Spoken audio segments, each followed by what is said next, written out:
உங்கள் பிரயாசத்தின் பலனை நீங்கள் அனுபவிப்பீர்கள். அல்லேலூயா.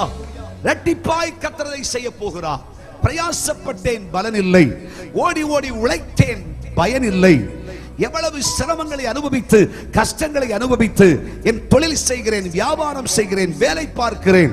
எவ்வளவு கஷ்டங்களை அனுபவித்து என் வாழ்க்கையிலே சிரமப்பட்டும் கூட 5 காசுக்கு பிரயோஜனமே இல்லை என்று சொல்லி வேதனைப்படுகிற கர்த்தருடைய பிள்ளைகளே, ஜெபிக்கிறேன், பாடுகிறேன், ஆராதிக்கிறேன். தேவ சமூகத்தில் சிரமமானாலும், வெயிலானாலும், மழையானாலும் கர்த்தருடைய சமூகத்திற்கு ஓடோடி போகிறேன். கர்த்தருக்காய் கொடுக்கிறேன். தேவ சமூகத்தில் இவ்வளவு நிச்சயமுள்ள ஒரு விசுவாச வாழ்க்கை காத்துக் கொள்கிறேன். என் வாழ்விலே நான் வடிக்கிற கண்ணீருக்கும், நான் படுகிற பாடுகளுக்கும், நான் தேவ சமூகத்திலே வலிக்க வலிக்க முழங்கால் படியிட்டு ஜெபிக்கிற ஜெபங்களுக்கும் பயனில்லை என்று சொல்லுகிற கர்த்தருடைய பிள்ளையே, உன் பிரயாசத்தின் பலனை கர்த்தராகிய தேவன் நிச்சயமாய் இரட்டிப்பாய் தருவேன், அதை இன்றைக்கே தருவேன் என்று சொல்கிறார்.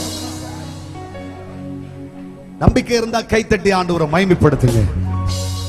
அது மட்டுமல்ல, பிரசங்கியின் புஸ்தகம் 3ஆம் அதிகாரம் 12வது வசனத்திலே வாசிக்கும் பொழுது வேதம் சொல்லுகிறது, உயிரோடு இருக்கும் நாளெல்லாம் ஒரு மனுஷன் மகிழ்ச்சியாய் இருப்பதுதான் கர்த்தருடைய நன்மை. அல்லேலூயா சொல்லுங்க.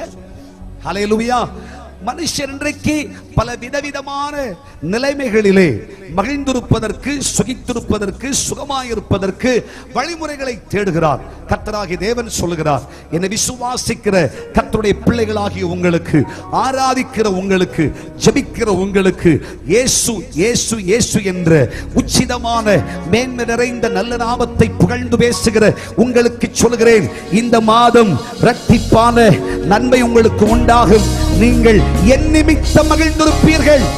தானியமும் திராட்சரசமும் பெருகியிருக்கிற காலத்தின் சந்தோஷத்தை பார்க்கலும் அதிக சந்தோஷம்.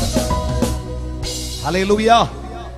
என் குடும்பத்தில் இதற்கு வாய்ப்பே இல்லை, என் வாழ்க்கையில் இதற்கு வாய்ப்பே இல்லை என்று சொல்லுகிற நம்முடைய வாழ்விலே கர்த்தராகிய தேவன், சங்கீதக்காரர் சொல்றார் இல்லையா, தானியமும் திராட்சரசமும் பெருகியிருக்கிற காலத்தின் சந்தோஷத்தை விட அதிபயங்கரமான சமர்த்தி சந்தோஷத்தை கர்த்தர் நமக்கு தருவார். இது கர்த்தரால மட்டும்தான் ஆகும்.